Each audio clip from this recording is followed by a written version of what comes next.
Hi, this is Chris, the SAT expert at Magoosh. For the last 15 plus years, I've been helping students ace the SAT. Today, we're going to talk about 10 helpful tips for the reading section. Okay, the first tip on reading is to make sure to read the passage first and then do the questions. Why is this such an important tip? Well, many people have heard the exact opposite. They think you can just read the questions and then go back to the specific part of the passage and get the answer right. But the thing about it is the test writers know that people are trying to do this. And so they specifically create questions where you have to have a big understanding of all of the passage, or you're likely to fall for one of the traps they lay. Always make sure to read the passage first, then do the questions. The next tip is don't drown in the details. What I mean by this is each reading passage has lots of information. We're talking about 800, 900 word long passages. It's easy to get stuck in the paragraph and reread the same line over and over again as you try to take it all in. The thing is, to answer the questions correctly, you don't need to understand and absorb every single detail in the passage. Instead, you should get a big picture understanding. And what I mean by that is be able to give a quick one-sentence summary for each paragraph as soon as you're done reading it. Of course, you're not actually going to write that down, but in your head, if you can pause for a second and say, oh, that paragraph was about ABC, then you're totally fine. But if you say, oh, well, that paragraph was about, let me go back, oh, wait, what's this detail? And that's when you start drowning. You don't want to drown, you just want the big picture understanding, because that's exactly what the questions will test you on. The next tip is don't let the answer choices do the thinking for you. Now, what I mean by that is many of us, as soon as we read a question, we dive straight into the answer choices. We want to try to get that answer as quickly as possible and move on. But I want you to avoid that temptation and instead, as soon as you read the question, figure out where in the passage the information is to answer that question. When you do that, you actually have to think about what the passage is saying at that specific point. And so you can answer the question yourself and then go to the answer choices to see which answer best matches up with the answer that you just came up with. On the other hand, if you just dive straight in there, you start trying to make the answer choices work. And that's when they do the thinking for you, and that's when you're likely to fall for a trap. The next tip is to know why the wrong answer choices are wrong. And so just because you got a couple of questions right and you know why the right answer is right, doesn't mean that that's always going to help you on the harder questions.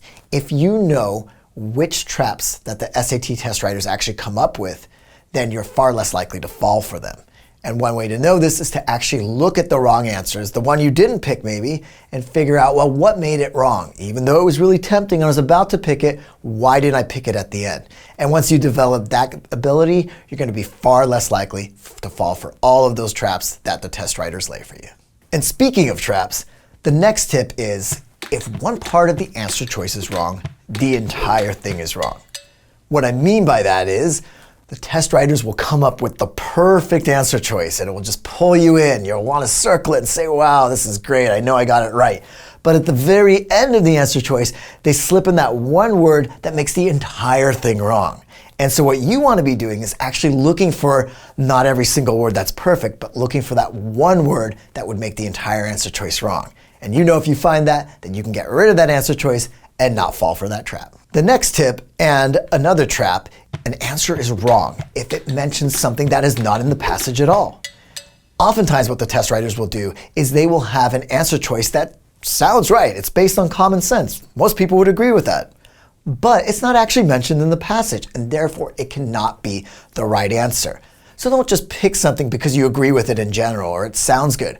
Always make sure that you can point to some part of the passage, a specific paragraph, where you can find evidence to support an answer.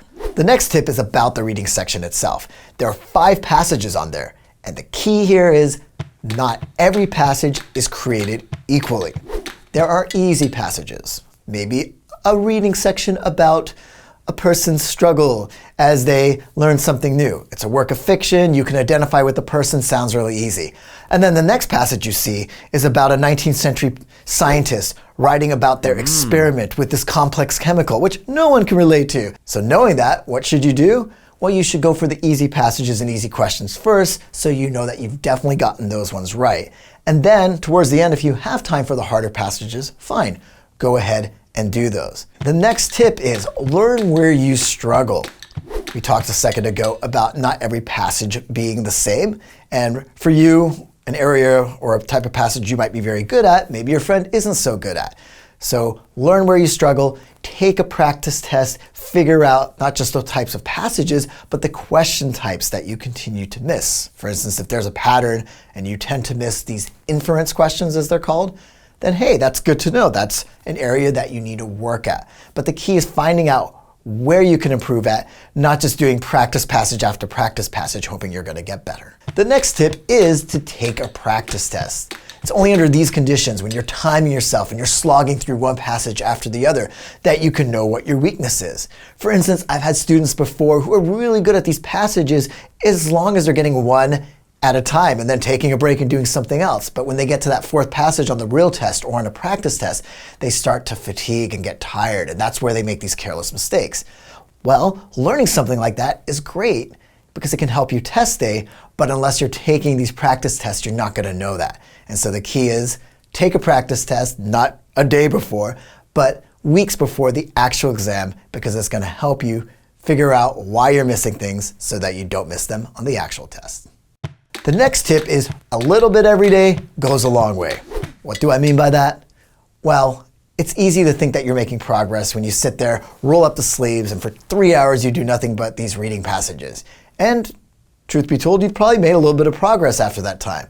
But if you wait an entire week to do the same kind of practice, guess what? You're going to lose a lot of what you built up in those few hours. So every day, do a little bit of reading practice. And maybe it doesn't even have to be every day, but do it 4 or 5 times a week. Sit there, read a passage, do the questions, cost you maybe 15 minutes, and then go off and do whatever else you need to do. But doing it that way versus the 3-hour Saturdays is going to help you in the long run. If you like what you saw today, then follow the link in the description below. That will take you to sat.magoosh.com, where we have a full curriculum that has helped thousands of students ace the SAT. If you want more tips, then click on the videos to the left.